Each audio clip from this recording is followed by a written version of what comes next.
तिचा photo WhatsApp डीपीवर लावला आणि मॅटर पांगले.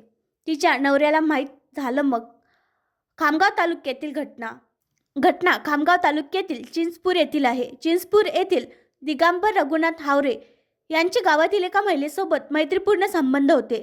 दिगंबर हावरे याने त्याचे व्हॉट्सॲप डीपीवर त्या विवाहित महिलेसोबतचा फोटो ठेवला. हे प्रकरण विवाहितेच्या नवऱ्याला माहीत झाल्यानंतर मोठा तमाशा झाला. मॅटर पोलीस ठाण्यात गेले. विवाहित महिलेनेच या प्रकरणाची तक्रार दिली. हावरे याला तू माझ्याशी बोलू नको असे सांगितले होते, मात्र त्याने माझा वाईट उद्देशाने हात धरला होता असे विवाहितेने तक्रारीत म्हटले आहे. हिवरखेड पोलिसांनी या प्रकरणी दिगंबर हावरे याच्या विरुद्ध गुन्हा दाखल केला आहे.